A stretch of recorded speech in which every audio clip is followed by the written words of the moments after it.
Hello. Today we have a special guest, Erica Loberg. Hello, Erica. Thanks for joining. Thanks for having me. Absolutely. And Erica has been very gracious and willing to share her tale, her personal experience of her mom's encounter with a court-appointed stranger. And Erica, if you don't know, in my book, the Solo Age or Estate Plan, that's the sort of title I give to any one of these court-appointed attorneys, persons, basically folks like your mom have never met before, but who suddenly have wield a great amount of power and influence over, our seniors' lives. So, from their perspective, it's definitely a court-appointed stranger, and we really appreciate you sharing your story so that others can learn what that situation can be like and how to potentially avoid it. Yeah. So you first shared, I should point out that you first shared your tale in writing at nextavenue.org. It's a great article. That's how I found you. And the title of that is When Conservatorship Goes Wrong, or goes terribly wrong, actually, excuse me. And yeah, let's just jump right into it. And, why don't we start? If you don't mind, can you first start us by telling us about your mom, right before all this happened? My mom at the time, she's 75 years old. When she was 70, my father was diagnosed with cancer and passed away in 11 days. And prior to him passing, he was in charge of primarily all the finances in the household and the daily runnings of the household. My mom was not able to take care of, I don't want to say of herself, but she was not in charge of maintaining anything really. And so when my dad unexpectedly died, she was kind of just left in the dark and really needed support. So that's how she ended up getting conserved. Was she actually diagnosed with any level of early onset dementia or anything to that extent? She had some dementia, but nothing, too severe. She definitely had some depression. So that was an issue. My family never believed in medication or therapy or stuff like that, which I'm totally for. So she never really got proper help in that respect. So she had some physical issues, but nothing that would, she's not a cane or wheelchair or anything like that, but it was more mental. She had some, issues, just depression, I guess you'd say. So. Okay. So, most of my listeners fall under the category of solo agers, as I mentioned earlier, where they don't have adult children available to care for them towards the end of their life. So I'm sure one of their first questions would be, since the norm, I guess, or since, in most cases, you would have an adult child sort of step up and fill that role, the question would be, how did you end up with a court-appointed conservator or guardian rather than one of, you or your siblings? We had a major fallout in the family when my dad died, and there was a lot of fighting going on about, there was no will in place, and who's going to get what, to be honest, and the assets of, that my dad had worked for his whole life. So we all just completely became estranged from each other. And it's very unfortunate because we should have been able to sit down at a table and be like, let's figure this out. My older sister could be the trustee or co-trustee with my mom. But basically it came down to my older sister thought my mom should be in an assisted living home. My younger sister didn't think so. So that was when the fight broke out. So because of the contention and I couldn't get it together, that's how we ended up having the probate conservatorship department of Los Angeles Superior Court get involved. Because when you have siblings that can't handle it, that's what happens. Someone else steps in, unfortunately, and that's how we ended up with a corrupt probate conservator that was court appointed by the court here in downtown Los Angeles. So, okay, I definitely want to get into that, into the let's call it your dissatisfaction with the conservator. But so I have been accused of understating things. You said, I think you mentioned in the article that your lawyer recommended going the conservator route. At that time, did he sort of lay out, or I don't know, he or she lay out the potential drawbacks of going a conservator route? How did that conversation go? There was no conversation. He wouldn't answer any of my phone calls. We had no lines of communication. We literally showed up to the court hearing, and this stranger was standing there ready to take over my mom's life. Okay. All right. So it was really, I mean, I can't even explain to you. It was just, I mean, we're all grieving. Everything's just falling apart at the seams. Right. But the lawyer that my mom's brother had hired didn't have any conversations with any of us. So he was just moving forward on his own. And again, you show up to court and there's this guy that's just going to take over everything. Right. Now, I think you mentioned in the article that once the name came out, once the court assigned stranger or conservators was assigned, and you were able to Google that gentleman's name, and some alarm bells went off. Is that right? Yeah, I found this Guardianship of Abuse website with 30, 40 people locally in Los Angeles that had horrific stories, and I contacted a couple of them. They had lost everything. One of them was homeless. And so I printed it all out. I went to court and I tried to present it to the judge to stop it, because initially, they petitioned to become the conservator before they get officially put in there. And I was shut down immediately. And I'm like, there's something wrong here. Like, I wasn't even allowed a chance to even contest him being potentially becoming the conservator. Okay, so if I'm understanding correctly, your younger sister was the one who was pro-conservator, right? Or I guess at least anti-assisted living. Did she change her tune after you brought up those negative testimonials? Was she given an opportunity to change her tune? Her husband wouldn't let me speak to her, so we had absolutely no contact. So I don't think she did her research. I tried to get information to her so she would know what was going on. But she obviously didn't read the articles. So, like I said, everyone was fighting and we all were estranged at that point. Right. So what really, the keys to court in all this is the PVP, which is in my article. Mm-hmm.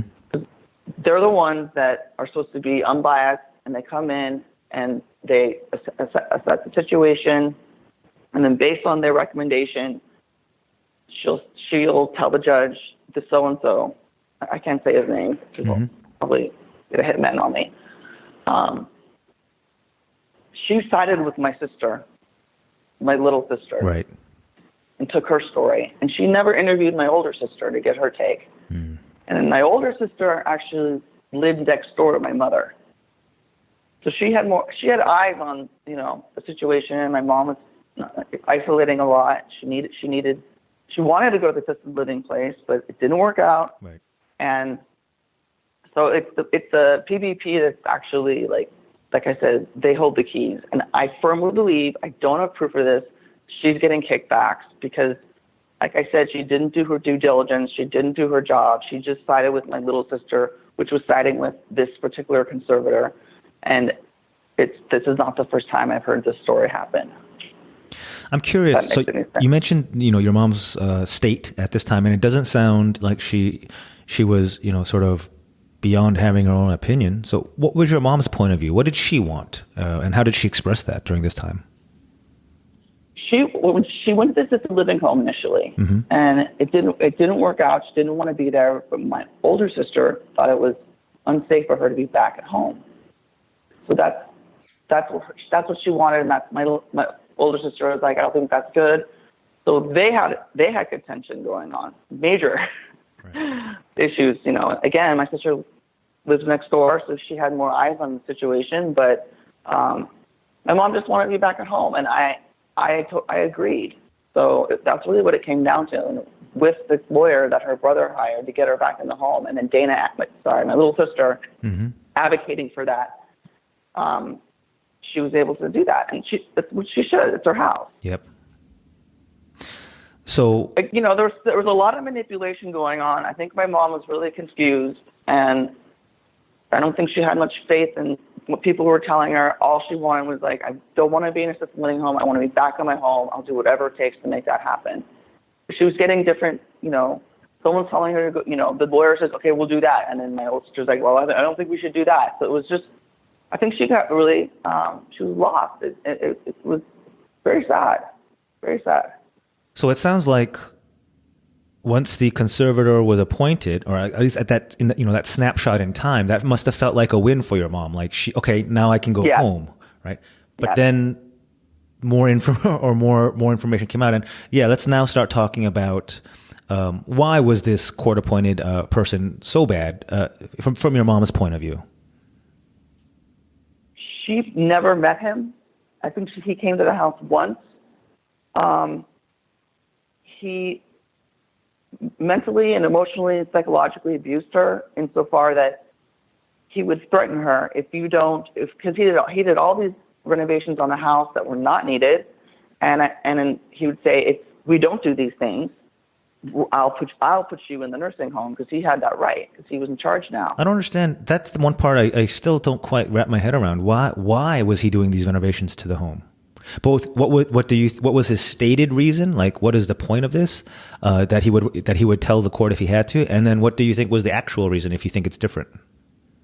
Well, he wouldn't have any contact with me after I confronted him with all the abuse in court. After that, I was off the list. Like, he never took my calls. He never responded to my emails. So I could never even advocate for my mom and have a conversation with him. I believe, because I know there are other cases in Los Angeles County, that his plan was to renovate the house and then put my mom in a nursing home and then rent it out and make money. So I know other families that he's done that. Wow. And I know a woman that's stuck in a nursing home in the Valley, and she's like, there's strangers living in my house.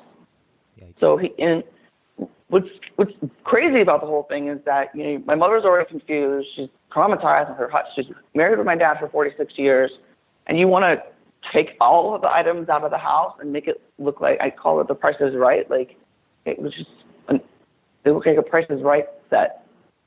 And everything was taken. All the clothing, jewelry, statues, everything. So you mentioned the word isolate, and I wonder if you can share some specifics. Like, how exactly were you, for example, as a daughter, prevented from speaking with her or seeing her even? Well, initially, like before the court hearing, but he changed her number like 20 times. Wow. So you could never get her on the phone, for starters. Initially, before the hearing, they locked her in the house. They wouldn't let anyone, family members or friends, come to speak with her to let her know what was happening. So she's still like, I just want to stay in my home. Okay, I won't open the door. I can't open the door. Else we put her in a nursing home. Which is constantly scare tactics. And then moving forward, months later, when it really got serious and he started bleeding the estate, I would have, speak with her about it. And so he put a restraining order on me and said that I'm not allowed to speak to my mom. Because I was causing her stress. I'm like, she should be stressed because she's running out of money. Did he use similar, or were there similar prohibitions from your mom speaking with your two sisters? No, it was just me he went after. Interesting. Well, I was only the one that was like, pointing out the testimonials. Because again, I work in the Department of Mental Health, and I come across other victims, so I kind of had an inside view of what could potentially happen here. So that's probably why I was more aggressive with explaining to my mom that this is not good. And my other sisters weren't really having those conversations. So for anyone who's wondering, okay, so if you get a bad roll of the dice, you might get a bad guardian. I'd like you to share just exactly how hard it is to get rid of a bad guardian or conservator, and why, the reason I want to point this out and have you share this is because, anything that's hard to reverse, you should really think hard before you get yourself into. I hope you agree, yeah? It's, from what when I've spoken to a lot of people in this arena, it's virtually impossible to get rid of especially if the probate department assigns a conservator like that, it's like virtually impossible to get them removed. I know other victims that have been fighting him for years, spend hundreds of thousands of dollars, and they're still stuck with him. Well, that's not good. Wow. No. I honestly, I got really lucky because I have inside. I work for the county. I'm a county employee, and I was able to contact the public guardian's office to find out more. And then when I applied the probate conservatorship, what is it called? The probate conservatorship department. There's a place you can file for a complaint. And that was like my break, because the person that went to do the investigation was like, he's not good for this family, because my mom, again, doesn't even know her conservator. Her house was completely changed. What's going on here? And at that point, she was voicing suicidal ideation. Oh, no. So I took that report to the judge, because I couldn't afford a lawyer, so I had to do this on my own. Mm-hmm. And I was like, I kind of threw her back on the court, like, there is a quote here from this reporter that my mom is voicing these things. What are you going to do about it? And that was when everything shifted, and I was able to get a new PVP to look into the case who was not corrupt, because I do believe the first one was corrupt. And just in case, I'm sure there might be listeners in the LA area who are wondering, okay, exactly how did you do that? It's in the article, which I'll have linked in the description. And the department that Erica contacted with was the Probate Investigator's Office, or at least that's what's written in your article. So just to make sure, if anyone who's wondering, like, okay, please tell us exactly how to do this. There you go. Yeah. Yeah. Okay. So in terms of tips, or in terms of what you've learned and how you can help others, what do you think your mom should have done differently? Not you personally, because it sounds like you eventually wrangled your way out of it. But what would you suggest for somebody in your mom's shoes? How should they just do things differently to avoid this kind of situation? I mean, I hate to say this. I don't think she was in a place to know how to deal with the situation. She was grieving, and she was, like, I said, she had some depression, and the whole family was torn apart. And I wish. I mean, that's a really important question, and that's an answer you need to have for your listeners. But even if she were to try to contest getting rid of him, mm-hmm. I'm seeing this with other cases, that he'll find a way to say that she's not mentally stable enough, so she doesn't know what she's talking about. And so, again, that's an important question, and I don't know. I honestly don't know what she could have done to advocate for herself. She definitely needed someone to advocate for her, and that's what I did for her. So what you just pointed out. Mm-hmm. So I guess find someone that can advocate for you, that you trust. Yeah, I mean, you're basically saying everything that I kind of preach, in a different way of saying it. I mean, have a plan ready before you're too weak to make your own decisions, or before your own decisions can be questioned. So if your mom had a plan set up, let's say 5 or 10 years prior, right. It may not be perfectly reflecting of what the 70-year-old version of her wanted, but it's better than this. Would you agree?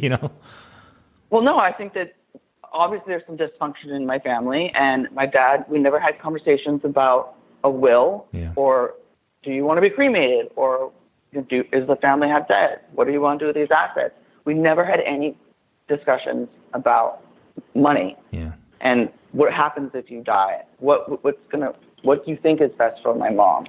And so it was just the full-blown lack of communication.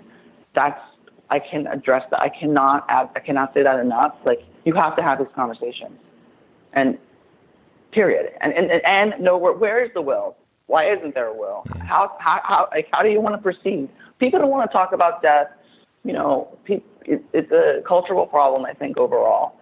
But we have to, because this never would have happened if things would have been in writing, and we just would have sat down as a family and say, okay, if so-and-so dies, what's the plan? And so we were just all left in the dark. Yeah, that's they're horrible. Unfortunately, it happens more than it should. but that's sound advice to get that taken care of. Erica, I want to really thank you for jumping on and sharing what's probably, not a great memory, but I'm hoping that we help at least a handful of people, and it's worth it for you. You also are an author, a poet, and you have your book, I'm Not Playing Out, and available. And is this, you said, was inspired by your experiences that we just talked about? Is that right? Yes.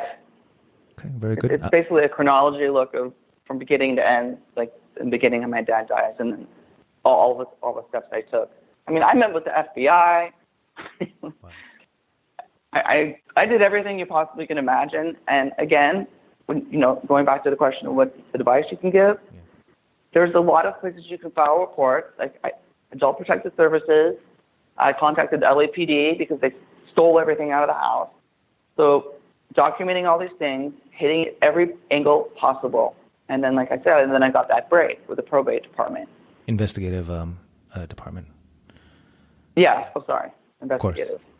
All right. So I don't know why I can't forget yeah, sure. that. It's like an alphabet soup. I get it. Erica, thank you so much for sharing your experience. I'll make sure to have both your book and your article from nextavenue.org linked in the description.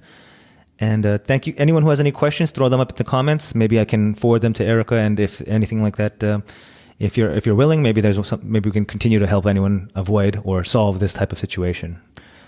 Erica, thanks again so much for jumping on, and we really appreciate it.